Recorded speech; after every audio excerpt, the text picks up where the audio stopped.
Welcome to Two Tired Teachers, episode 176, How Do Terrific Teachers Set Boundaries Over the Summer? So today I have my special co-host, Leigh Langton, back on, and she will be here for the entire summer, so June and July. So we'll be one tired teacher to two tired teachers for a little while, and who knows what will happen beyond that. But we are talking about setting boundaries over the summer. Hope you stick around. Welcome to One Tired Teacher. And even though she may need a nap, this teacher is ready to wake up and speak her truth about the trials and treasures of teaching. Here she is, wide awake. Wait, she's not asleep right now, is she? She is awake, right? Okay. From Trina Debery Teaching and Learning, your host, Trina Debery.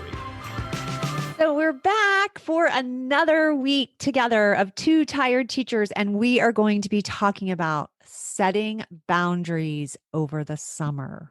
Oh my goodness. But like not just over the summer, into the school year too. Absolutely. Right? You're right. Yes. Setting boundaries, period. But we're just talking about it because it is over the summer. Mm-hmm. And you can kind of start with that, because don't you feel like sometimes we go into the summer and we don't set those boundaries? Yeah, I think if you could set clear boundaries now, you'll be able to carry them into the school year, or at least make a note somewhere, like in a planner, like these are the things I'm not going to do this school year, or whatever it is. And if you're practicing them in the summer, it's a little easier to keep them in the new year too. I agree. Plus, I feel like I was really guilty of not setting boundaries for myself over the summer, and I would work a lot over the summer. Yeah. Oh, yeah. I remember one time having a conversation with a principal of mine, and she was like, when was the last time you just enjoyed your summer break? Like you didn't do school. And I remember thinking that was the most preposterous thing someone could ask me. Like, why would I enjoy my summer break? I have to get ready for the new school year. Yeah. But in hindsight, I realized that's actually very toxic that I was doing to myself. And I should have given myself a break, but I just had really big dreams for myself and what I wanted to do. And that meant working all the time, which I think is a misconception that we need to debunk.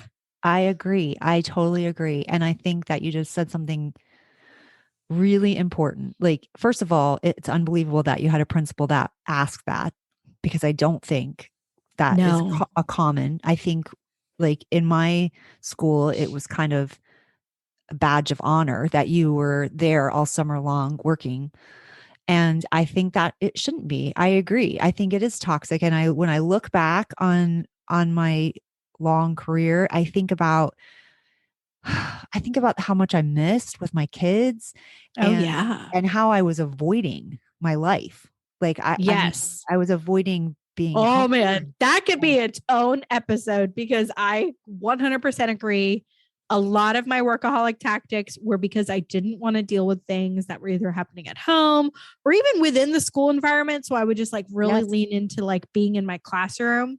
And it was just kind of like a way to avoid the bigger picture, which is truly unhealthy. And now like I can see the error of my way and how pushing it down never put it away. It just made it worse instead of confronting it head on. So, man, I totally agree. That could be a big one. Yeah. All right. So what do we do? All right. So I'm thinking boundaries. Let's be very clear on what that's going to be. So boundaries are things that we're going to say no to. We're setting up kind of like a wall, almost like a boundary that we're going to say, this isn't going to be crossed anymore. I think as teachers and as women, we tend to have looser boundaries because we come from a nurture. And that I know that's very like stereotypical, like not every woman is nurturing, but I just think it's naturally our nature. If you're a teacher, even male you're going in because you're a nurturer by nature. Mm-hmm. And when you're a nurturer, you tend to give more of yourself than you really should. And I think that that's where we see like the teacher burnout that we're seeing right now, especially it's like unprecedented amount, because teachers have been literally pouring into education, and it's very little is being poured back. And we can't, as teachers, keep thinking that someone's going to pour into us, because That's not their responsibility. It's our responsibility to stop the pouring and pour back into ourselves. But to stop pouring, we need to have clear boundaries that allow us to rest, relax, and reset. Because that's the only way that we are going to have sustainable teaching careers, or teachers who are in teaching longer than 5 years, right? Isn't that a statistic? Yes, like that is. most teachers quit within the first 5 years. I'm telling you right now, when I was a 5th year teacher, I could see why. Oh, me too. Me too. Totally. And I think that my daughter said this, and she was on the podcast.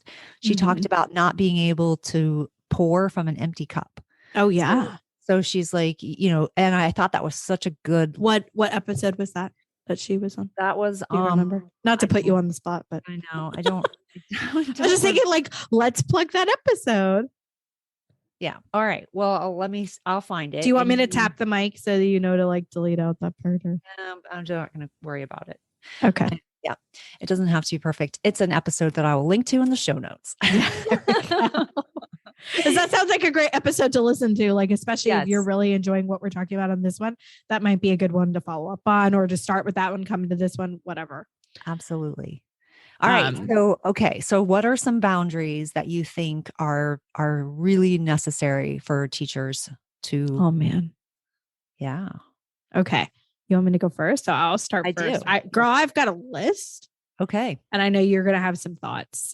Yes, I do. I have some. So I think that teachers need to set clear work boundaries, and that includes taking time off when they need time off. And I know this one is hard because this one gets tricky. Okay. Because like I'm the person who worked on Christmas break because I wanted to feel prepared coming back. And I do think you as a person have to evaluate like the risk and reward, right? If I decide to take all 2 weeks off, will I still feel good going back? Only you can set that boundary. But I do think it's important to set aside time that you will be completely disengaged from work. Whether that's, I will always have, you know, I will try to get my work done before I go on break, and I will just enjoy that break. I'm not sure, because I feel like it's different for everyone. I do too. I think it's different for everyone, but I think it's a good point to make. And I also think when people tell themselves, because this is what I'm thinking when you were saying that, but I like working. It makes me happy. I enjoy it. And you tell yourself that because maybe you do feel that way. Yeah. However, I think it's really important for you to figure out other aspects of who you are. And you aren't just this one thing. Yeah. You're not just a teacher. Yes. You might be a daughter or a friend or a mom, mother, or a wife. A wife. There's other aspects of who you are. And if you only are focused on that one thing, I don't think that's healthy. I do it myself still. I'm like, oh yeah, but I enjoy working. I just want to keep working. But no, it's not good for you. And also I think it's like my friend says this, that we need to let children practice being bored. And I'm like, I think that's true for us too, because sometimes, oh my gosh, it's so true. We don't want to be bored. No, we don't want to be bored, or on our phone or on social media. I can't even stand in a line to get my prescription filled without getting on social media. I'm so like, can I not just stand here and be bored? Your mind has to think of things, and that's sometimes where creative ideas come from. Yeah. Yeah. Well, that's why meditation is so big, right? Like, absolutely. To take time to do mindful work and do meditation. Man, we could do a whole episode on like mindful practices for the classroom. Yes. Yoga from like, yes, from what I'm reading about that, and like how it helps you regulate your system better, like your nervous system. Because the truth is everyone that lived through the pandemic has a dysregulated nervous system right now. It's just the way it happened. Adults, children, everyone, whether you are truly affected or not, everyone does. So that could be a whole other episode. It could, yes. I'm going to write it down because I think it would be really helpful. I used to seriously do yoga with my students in my classroom. It was a complete game changer. Yes. You kind of forget about some of these things. So yeah. Okay. Yes. So go ahead. Oh, we have to talk more about that because I think it's so undervalued. So yeah, set clear work boundaries. And that means taking time for yourself on set school holidays. And like I said, I think that's a personal choice on how much of that time, but then be true to yourself. If you say, I'm going to take Sunday through Saturday off and I'm only going to work again that Sunday night, keep that promise to yourself that you'll only work during that set time. And I think that's huge too, is keeping a promise to yourself and repeating to yourself that you're worth the promise, right? Like we would never tell our students like, we're going to do this thing, like, and promise them they're going to, and then not do it. Like you would be so mortified if you didn't keep a promise to your kids. You're right. But we don't treat ourselves that way. No, we don't. We make promises to ourselves and break them all the time, which is so unhealthy, because you should be able to trust yourself. So yes. So don't push it to another limit and then tell yourself, oh, it'll just be a little bit longer. Yeah. Set that boundary, set that time. If you have to set a time, I think that's good. I think that's true even for the summer. Like I'm going to take all of June off. I'm going to let myself start thinking about school after the 4th of July week. Yeah. Well, and I think too, if you have the time set aside to know that's when I'm going to work on that, you don't feel so bad for taking you can truly enjoy the time off, right? Like you truly enjoy all of June or whatever you're set. You truly can enjoy it because it's okay. I'm not going to be behind because I have this set time to do it. And if your mind goes to start wandering, like I get anxiety about school, especially back to school, because there's so much that happens. I found keeping a notebook of like school ideas so that when I was in my like time off time, I could write them down and feel like they're out of my head instead of like, well, I'm going to forget if I don't do it right now. If I don't make this thing right now, I'm going to forget. Well, no, I'm going to set it here. And when I'm ready, I can do it. I think that's a great idea, because that was what I was just going to say. If you don't have that notebook, if you don't have that place to like get it out of your head, you're going to feel like, at least for people like me who have ADD, you're going to forget. You're going to feel like you're going to forget. And then your brain starts getting frustrated because you're like, I'm not sure I'm going to be able to remember this. What do I do with this? So having a space, like a place, not a dump site. What's the word I'm looking for? A brain dump. Yes. Like a place to dump your brain, and then you could just move on. You're going to take care of this during the time that you set. I think that's and then when it comes that time, you're not like, wait, what was I supposed to work on? You can open back up that notebook or in your notes app, or if you do Google Keep, looking at your summer list of things that you wanted to work on. Because I do think there has to be a balance, especially in teaching where there's so much expected us from the school year. Some things do have to come during the summertime. Not much, but some. Yes. Another clear boundary is like, oh man, no grading work at home. What do you think of that? No, I think that's perfect. I think that's great. I love it. Can I tell you I'm a recovering working like grading at home alcoholic? Like, I used to bring every Friday night all my grading from the week home, and I would sit on the couch with my husband and I would mark and mark and mark all. That's all we would do. We would sit and I would mark for hours on the couch as we would watch TV. And honestly, I wasn't really relaxing, and I also wasn't really marking that well, but like I didn't know when else to do it. Yeah. And you're also taking that time that being present with your spouse, taking that time, and you're not present with either one of those things. No, I think that is, I can tell me if you've ever done this, because I feel still guilty taking stacks of papers home, thinking I'm going to grade them, and then not being able to, and then throwing them in the trash. Trina, you're not supposed to tell the folk that we throw things away. Sometimes I had to, because I got overwhelmed. It was overwhelming. I did Plenty of things were filed away in the circular bin in my career, and many things were just given a check. Like I wanted them to think that I looked over it. And then actually, do not undervalue the using a check mark. I feel like that is a great way to say I've reviewed, but this was not for a grade. We spot checked it. That's enough. I actually did a lot of check pluses. And that was from, it's funny because I never saw an actual teacher do it, but when I was in my senior internship as a teacher, I did kindergarten, and that's how they graded back then. And they just did, you had a check plus, or like a zero with a line. And that was basically I know, right? Yeah. And the zero with a line was like, you didn't get enough right to you're still practicing. They didn't give Fs or anything, but I use that even when I taught 5th grade, because it really worked. It was just a quick, easy way to check. Yes, it's just a quick check. But I learned to do that smarter. Like I used Yeah. exit tickets, which I felt like were so much smarter. Oh, And then yes. I thought this was genius. My friend told me to do this. Like she would have kids literally come with their math book and they would do like 3 or 4 problems, enough for you to know if they got it or not. And then they would just come, you'd check. And you could even do I was doing standards based assessment. So this might be different for, yeah, I remember standard based assessment or a grade, but it was like, okay, I'm done. I did it at school. Like we did it at school. And also you're giving them immediate feedback, which yes. Oh my gosh. So I'm going to one more thing about this and then we got to move on in our list. Okay. But I will say marking as much as I could at school, I felt like such a more effective teacher. A practice that I started probably my 3rd year because I got tired of taking home reading tests every week was literally like after my students finished their reading test for the week, because in my district, they would have a reading test every week. I would grade it right in front of them as they sat there. All they would do to tell me they were done was go get a book. And then if they were done, I would come over with my little smelly marker and I would mark it in front of them. The best thing I could have ever done, because I was able to talk to my students about why their answers were incorrect. I was also able, because this is 2nd grade, beginning of the year, especially at the beginning of the year, where they would miss some. And I'd be like, you didn't mark an answer here.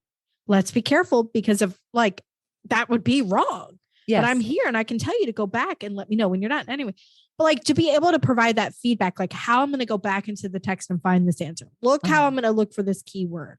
Listen, when I read this question, what are they asking? So powerful. By the end of the year, the conversation was much smaller, much less, and the grades were much better. Yeah. Because I literally was teaching like test taking skills. But not like, we're not changing the grade. Like, I'm not going to be like, oh, you didn't mean to. No, we weren't changing the grade. The grade was still the grade, but I'm teaching how to like do a better grade. I loved that. And that's great. Bonus, no grading at home. Yep. No grading at home, which is the whole point of that. Yeah. All right. Another boundary. Okay. Yep. Go ahead. No, go ahead. I was just going to, summarize what you just said, setting work boundaries and then clear times and then no work or grading at home. Okay, I'm ready. No grading at home. Another one is limiting the number of hours you're spending at work. Right? I think like the joke is like you're the last car in the parking lot, and I remember like there was a school that I used to teach at where it was the norm for most teachers to stay 3-4 hours after school. Yeah. Even though school would end at like 2:30, teachers would still be there till 5 or 6 at night. And that was like the norm. Yes. And then I transferred to a different school and the norm for them was to leave right at 2:30. Yes. So and I was like, how are you getting anything done though? Like, so I realized I had to find the space between those because leaving at 2:30 didn't work for me as a teacher. Like I was stressed because I wasn't getting I needed time to lesson plan. I needed time because I didn't want to take work home. Yeah. So I kind of found like if I just said I'm going to leave at 3:00 every day of the week, except for on Thursdays. Thursdays is my late day. I stay till 4. And then once I kept that boundary, it was so much easier to work that and find the time to like get your stuff done. Yes. No, I totally agree. My friend and I did this, like we did like a barter with each other. It would be one day a week. I would stay late until however long I needed. She would take all of her kids and my kids. She would take them to the playground. Yes. Feed them. And then I would come pick them up and take them home, to get ready for bed. That was great. That was the one extra day I needed. Then I would do the same thing for her. I'd pick up all of her kids, take them to the playground, feed them again, and they would be ready to go with her. It saved me in my early children, like my children's early time of their life. Well, and I think as a mom, it's so hard because especially if your kids are at school with you, you feel the pressure of having to leave, but then like, you're not going to get it done when you get home because there's sports and dinner and recitals and all the things that kids have. Cause like they have their own lives outside of your life. And darn kids. You're right. It's a lot. It's so much. And I think there's different seasons of your life too. Oh yeah. Like I know exactly what you're talking about. It was the norm at my school too, to stay there forever. And like, we kind of judged, which this is a problem. We kind of judged veteran teachers that left who would on leave, time. right? I Yes. remember. I And remember I'm seeing like, one time a teacher leave at it. Our contracted hours were 7:30 to 2:30. And I remember watching that teacher walk down at like 2:25 and go sign out at 2:30 and watching. And I was thinking, oh, and yes. now I laugh at myself because Yes. I should have been begging her to tell me her secrets. I totally agree. But we think we're so trained in that scarcity, like judgmental kind of mentality that we hurt each other. And like, don't judge, be happy that they're leaving on time and beg them to tell you their secrets so that you can leave. It's getting work done at work. And it's also, well, and like I said, when I transferred to that other school and it was a totally different leave culture. At 2:30. Completely different school culture. And I'm going to tell you, great teachers there too. Yeah. So staying late does not make you a better teacher. It just makes you like spend more time and be more burnt out. So choose, if you need, I would just choose one day a week. That's your late day. And that's when you do like the heavy hitting or whatever.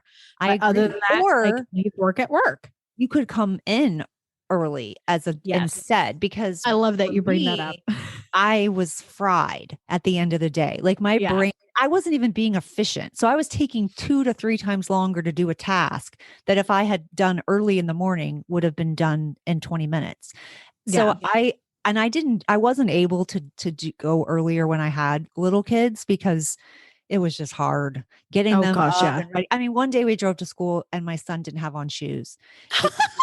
So I was like, I got to turn around. I'm going to be my car right now. It sounds like me driving my kids to daycare. I'm like, what do you mean you don't have on shoes? How are you in the car without shoes? I had to put like a visual chart on the back of the garage door, like on the door from the garage to the house, that had like backpack, a picture of his shoes, a picture of his lunchbox. So we would remember these things. It drove me crazy. Anyway, I couldn't get there early to save my life. But when my kids got older, I'm like, oh, I actually can get there. That is the best time to be there because nobody's there. And it's okay. It's okay. So I'm like you, mornings are definitely a struggle. But when I recently stepped back in the classroom last year to do a maternity leave, I was blessed to be at a school that had, so like the district I'm in now does like, you're either an early start school or a late start school. You work the same hours, but it just depends on whether your planning time is either in the morning or in the afternoon. So at this school, their planning was in the morning. Trina, it was amazing. I never had to stay late ever. You know why? Because I literally the kids didn't start until like 8:40. So I could get there at like 7:15. Mm-hmm. My contracted hours weren't until 7:30. Mm-hmm. Like I could get there as early as I can. And I literally had the entire morning to lesson plan, to mark grades, to get things set up. I never felt so prepared to teach as I did with that. And I was like, they should do this for every school. I agree. There would be meetings in the morning, but you didn't feel frazzled because you were fresh, right? You were fresh. Like, oh my gosh, I just had such an exhausting day. And now no. And then the expectation, crazy enough, was that when the buses left and all we were done at like 3:15 or whatever, that was, you left. Like literally teachers would come with their bags and the principal would be like, bye, and watch them walk. And it was the expectation that, and if you went back to your classroom, you were kind of like, oh, why? No, but like, it was amazing. I think that, and it also allowed you to be late unnoticed. I would just, yes, that's true. And some people would do that, but, I think I think some of that can be the administrator. Oh yeah. I think agree. You could make that. Yeah, it's time to leave. Okay, everybody, it's time to go. Although I guess it would stress some people out. All right. So did you cover your boundaries? Do you have more on your list? I have one. Well, I have 2 more. Okay. So I think a next boundary, and obviously you can throw in any that if I'm not saying one that you're really thinking of, but I think another boundary could be saying no to being on like every committee or doing every after school club, because that there's those teachers out there that are, the PTA liaison and they're the, grade chair, and they're also the, in the master schedule committee and on this and that. And I think like, although it's all well and good and you feel like you're really supporting and helping your school, in the end, you could feel very burnt out, because I've been there, Yes. Yeah, me too. Years of So being team leader. We didn't even have a master schedule committee, but that would have been a smart committee to have. But anyway, I totally, I think that is, yes, I think you have to remember. I just wrote this actually recently to my TDTL listies. I talked about if you say yes to something, you're saying no to something else. So yes. every time you Yes. say yes, you need to think, what am I saying no to? Am I saying no to my kids? Am I saying no to my Mhm. husband? Am I saying no to myself? My mom, my friend, what am I saying no to? Because something is going to be no. Yeah. And it might be something that you should have been saying yes to because that would fulfill you more. Absolutely. Right. And yes, and I think this is a problem for me. And I've told my audience that now I'm divorced. It's been like almost 8 years now. But one thing that I do kind of regret, like the part where I take ownership, is that he used to say, well, I'll just have your principal, Mike, his name is Mike. I'll just ask Mike and he'll ask you to do it and then you'll do it. Isn't that terrible? So he actually thought the only way he could get me to do something was if my principal said. So I would say yes, yes, yes, yes to him. And I would, yeah, Yeah. that's not a So good you were thing. saying no to your I husband. was saying Right. no to my husband, to my family. So Yeah. yeah.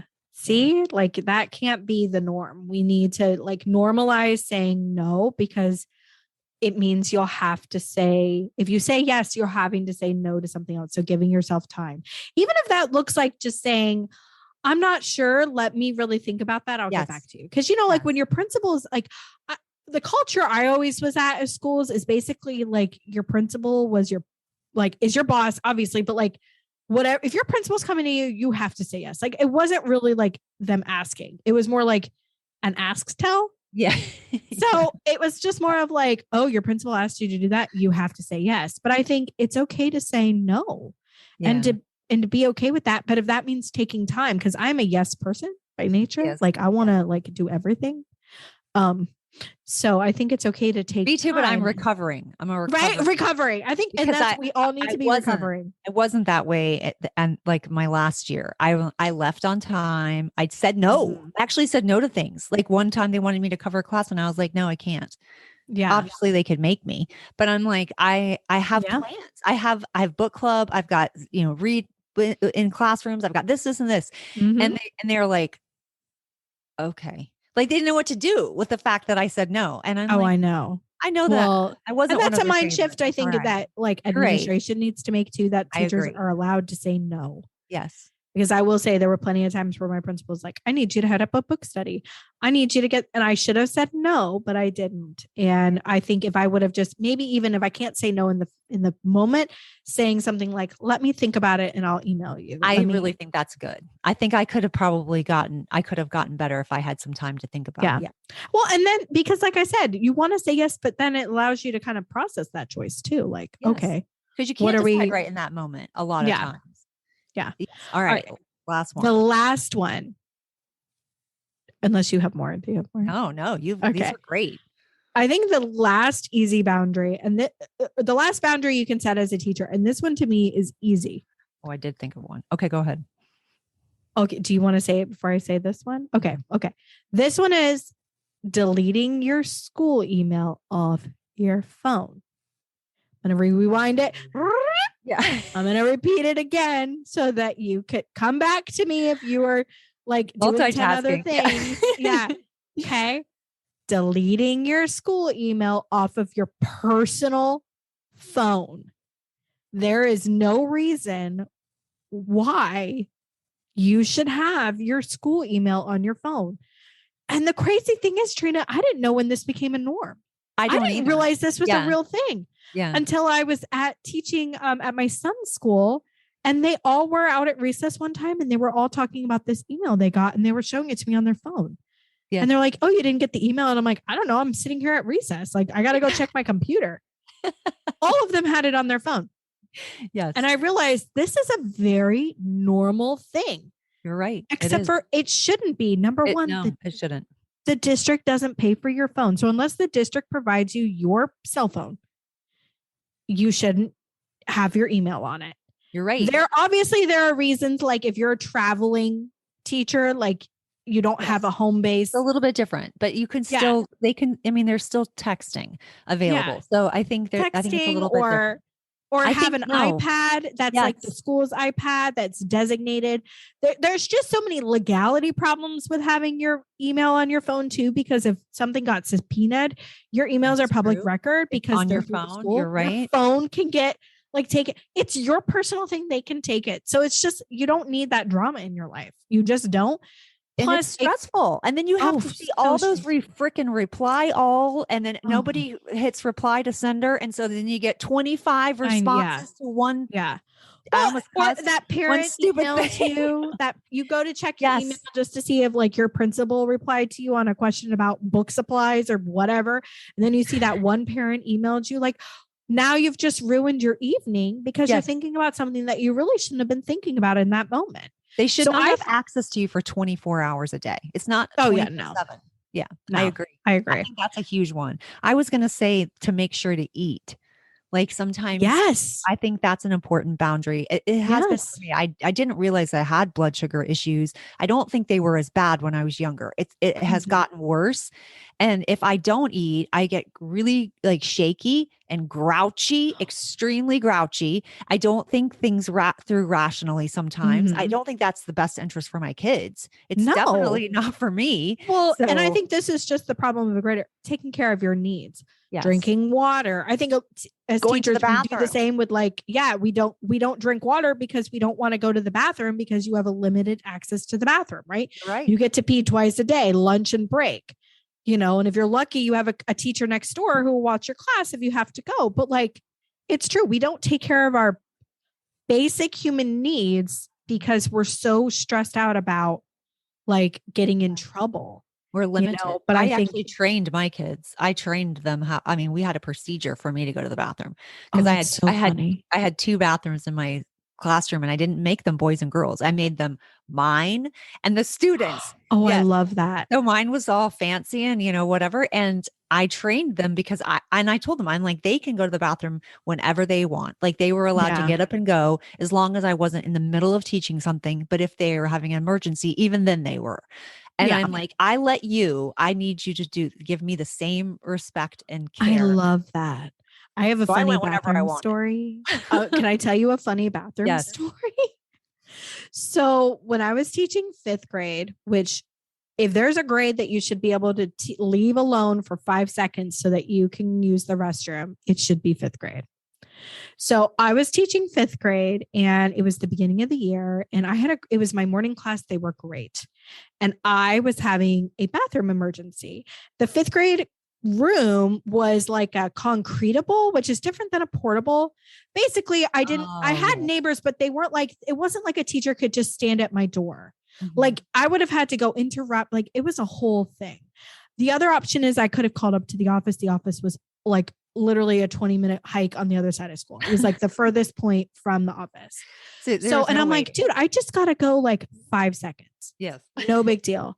I didn't even make a big announcement about it. I just hopped in there. I did my business. I washed my hands. You can hear the kids in the bathroom. I come out and I noticed when I was in the bathroom, it got really quiet. And I just thought, no big deal. I come out and there's the administrator standing there. Oh man. Looking at me. And I thought, well, this is it. I'm going to get fired. Yeah. And she goes, I was wondering if there was a teacher in here today. And I go, I'm sorry, I had to use the restroom. She goes, no, it's okay. I understand. She's like, your kids were great. They were just working on their thing. Like, so she kind of like made a joke about it, but yes. I'm going to tell you, like, how sad is it? I literally thought I'm going to be fired because you're like, I've left a room of children unsupervised. You do. That's immediately. Even though I could hear them. The bathroom was in the classroom. I could hear them. Me too. And me too. And I'm like, I can get to them in like 60 seconds at the most. Less than. Yeah. I mean, at the most. Yes. I was going to like pee my pants. Like I had to. Well, and sometimes you just have to. So I think we make it, we function around fear. That's part of the problem. All right. So those are some really good right. boundaries. Just, yes. Really, the takeaway today is just setting clear boundaries. They can start over the summer, right? Deleting the email off the phone is something they can do right now. Literally take out your phone, find your email app, press it till it like jiggles and then swipe it to the trash can. You do not need that. And do not even come at me with like, but I need it over the summer. You do not. You can turn on your computer and go on. And you like, can check that's it such an once a easy week, boundary. maybe, at the I'm most. sorry, my cat. What No, is it? It's all right. I said you can check it once a week and that's it. Like that needs to be another boundary because they can't have access to you for that all that time. No. This is your time. You're actually not getting paid for that. Exactly. Teachers don't get paid over the summer. Yeah. They think but you don't actually get paid over the summer. No. So you should not be answering emails for free. I agree. Obviously, if like something happens and your principal needs to get in touch with you, they can call you. Like they have your phone number. Yes, they do. They'll probably have an emergency chain. Yeah. Exactly. And I have a blog post that outlines like why you should delete your email off your phone and how that can reduce burnout. Appalachiosteacher.com. And it's like 1 minute action to reduce teacher burnout is the post. So we link that in the show notes? Absolutely. So let's link it in the show notes so people can read that. That's really helpful. Sometimes we need to see those kind of things in writing too. Yeah. So, all right, let's end this with the one thing, if a teacher were to walk away from this episode that they could do to help with teacher burnout, like, or to set a boundary this school year, what would you say? Like the one thing because we talked about a lot. We so really they could choose just one. There's so many things. I'm going to say work at work.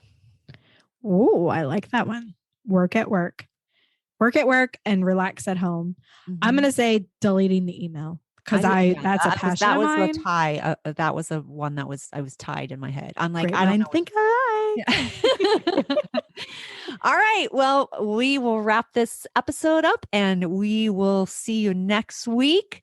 So sweet dreams and sleep tight for you. Yes.